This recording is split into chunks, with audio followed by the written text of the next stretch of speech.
420 was the birthday of Austrian-born German politician and the leader of the National Socialist German Workers' Party. A fella went by the name of Adolf Hitler. But this guy, there's a picture of him. Adolf Hitler. Very compelling kind of a figure. He was a decorated veteran of World War I. And he joined the war. Hold the fort. He hated Jews. Casey, where's my decaf for Pussy's coffee mug? Jesus Christ, the fucking Jew in this mother. They have done so much damage in this world and then walked away from it without the least regard for what they've done, without the least understanding of the harm they've caused, that it seemed to me that the proper thing to do was just kill them all. Hi everybody, it's me, Jed, and this is episode 78 of RFI. My name's actually Jub. I was making a joke. This week in music news, Twice is on their very first ever international world tour type thing, and it's going great, except Mina is unable to attend, which is very sad, due to an injury, which was subsequently exacerbated by the efforts of scumbags on the internet. Ladies and gentlemen, there are people out there trying to ruin Twice, and these people have names and addresses. FBI, open up! In other news, we have new albums from both versions of Batushka out now in the saga of Slavonic Death Spell Omega Solid, the twin Batushkas. So we got Chris's version of the band, which I have unabashedly made known. As far as I'm concerned, that's the real version of the band. They sound like this.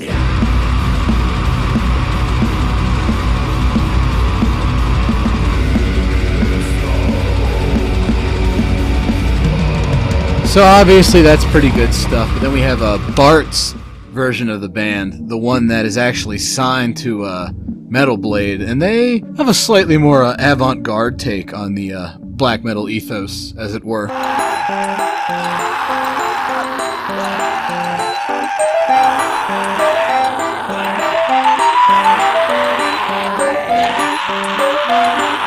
Be sure to let me know which one you guys liked better in the comments. This week, the main event, we are going to speed metal hell with 3 different bands that I think helped move the genre of metal forward by utilizing some unorthodox guitar techniques and compositional styles for the genre. First up, we have Agony from Sweden, who started out as a crust punk band called Agony with an I at the end instead of a Y. A lot of people don't know this, but Sweden was sort of a mecca for crust punk, and then a lot of bands from that just jumped straight to death metal as the 80s moved into the 90s. Agony were an exception, where they were originally a punk band that was very noisy, utilized an early form of the blast beat and such, and then turned into a very technically gifted speed metal / thrash metal band that is woefully under-recognized, and even the people that seem to know about them and like them don't really know what they're talking about, because like we got Daniel Eckeroth's Swedish death metal book. Y'all probably read it, hopefully. I mean, it's pretty good, but he gets a lot of shit wrong. He says that they're kind of Slayer-ish. No, they don't sound like Slayer at all. If anything, they are a takeoff of the Metallica and Testament end of the genre, with a lot of very long, labyrinthine, unfolding song structures and utilization of melody. Let's have a listen to what that sounds like, folks. So pretty standard thrash metal, at least in the beginning of the album. This song is called Storm of the Apocalypse.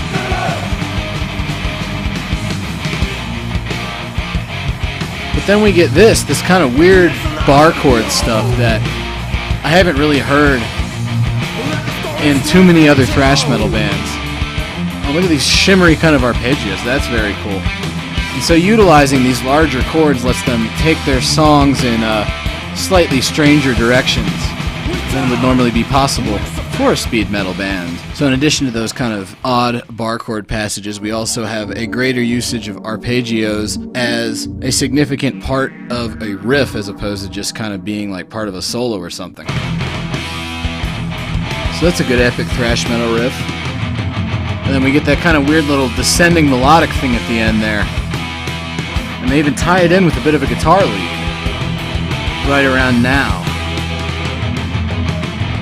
So they're a substantially more complex take on thrashy, speedy, powery 80s type metal. How much of an impact did it have on later stuff? I don't know. I bet you Dissection guys probably listened to this album and it might have influenced them towards more expansive song structures.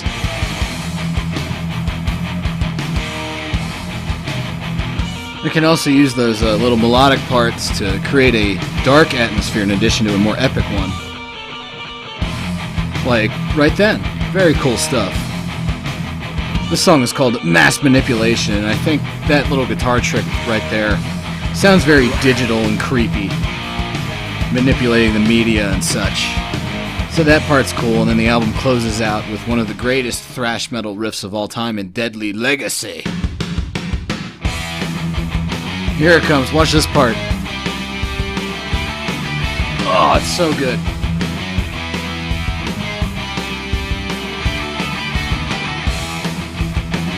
It's just very epic in the old sense of the word, like the Odyssey type thrash shit. Very good stuff. Honestly, I would put these guys way above Testament in terms of this style of metal. They just do a lot more interesting things with the guitar style. Moving south into Switzerland, we have the very progressive and technical, but also catchy and power metal influenced band Apocalypse.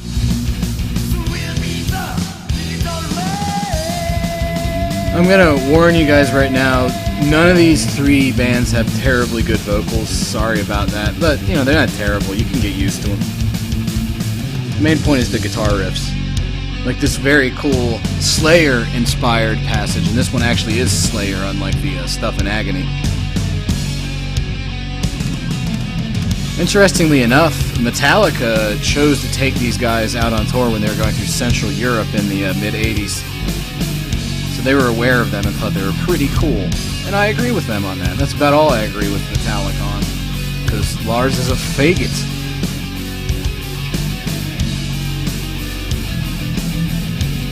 Here we go.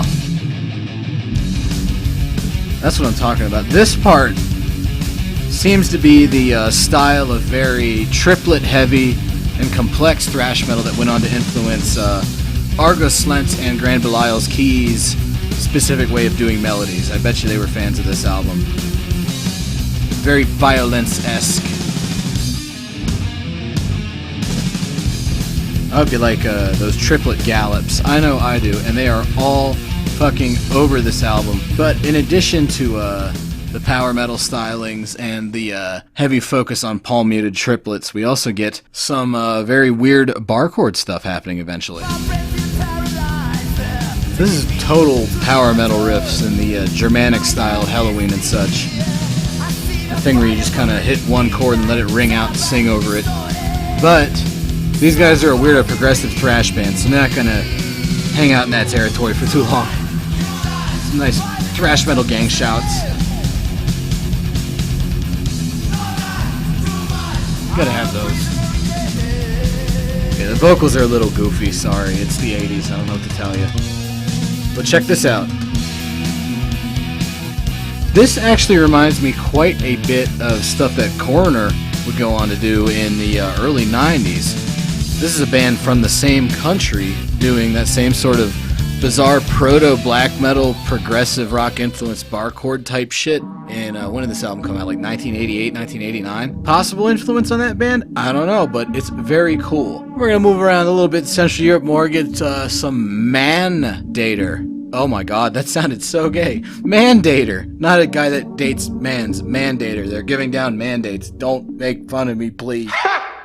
Gay! So you get this really thuggish guitar tone that's then going to lead into some more power metal style stuff. So a lot of different genres going on in here. This part's kind of like speed metal, power metal, and then it gets into this weird melodic black thrash riff right around here. This is like something you'd hear on a Destruction album, but it's on that same thing with that New Jersey style urban thug thrash shit like that. Sounds like something off an Overkill album. There's so many things going on, but the song flows very nicely.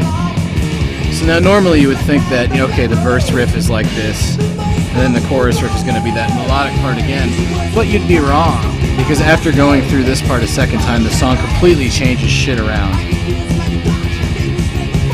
Which was a thing that a lot of the Dutch thrash metal bands did. See? They went all weird on you.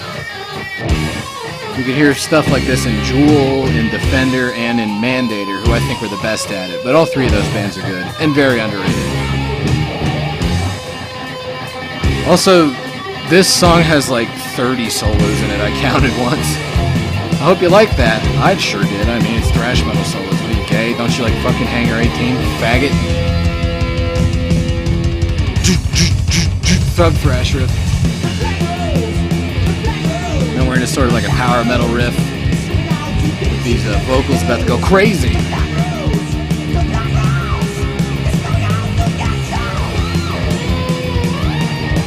And back into those crazy Megadeth-styled solo trade-offs. These guys had a pretty unique take on things. They brought in influences from kind of all over the thrash metal map of the 80s and put them together into some very catchy and interesting songs that often wander completely out of conventional verse, chorus, bridge, chorus style structures. I want to say it was either Dark Symphonies or Dark Descent recently reissued this album. You should go get it, because it's really good.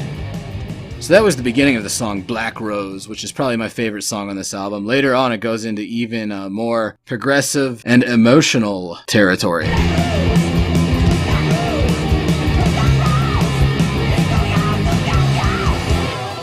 And we're doing that same trick from earlier where we utilize lead guitar segues to transition into very different sounding sections of the song. Sort of the glue that holds it all together is that impressive lead guitar.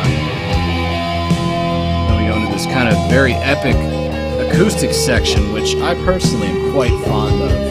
Some people might think it's a little bit too fluffy for this kind of very vicious thrash metal, but I think it gives the band character. When you can have a section like this in a song, and then like 5 songs later you're talking about killing posers. It's good stuff. And that's kind of the appeal for this sort of Central European to Northern European speed metal for me, is that it has a slightly more epic sense of grandeur to it than a lot of the more street level bands of the Americas. It's not necessarily evil and spooky in the way that Creator or maybe Slayer is, but it kind of does its own thing, and it's sort of a lost style. Which is unfortunate, because I like it quite a bit, and I think that this sort of compositional style lives on in Dissection, Sacramentum, and other more epic black metal bands like that. Probably were inspired to go in this direction by that kind of stuff. Check this out! Yeah, boy, you gotta hit that fucking high note. That is a really good emotional climax for that song. And with that, I think we can get out of here. You know, I chewed your ear off about 3 different bands that nobody has fucking heard of before. But hopefully you go check them out. That Mandator album's pretty easy to get because it got reissued recently. Apocalypse, I think, got reissued recently. Agony, which is probably my favorite band out of those 3, good fucking luck finding that. I don't know how I managed to track down a copy, but it should be up on the internet somewhere, I guess. I'll see you next time. You pig! I couldn't stand not having a bath every day. Let me know next time. I'll soap your tits for you. Whoa.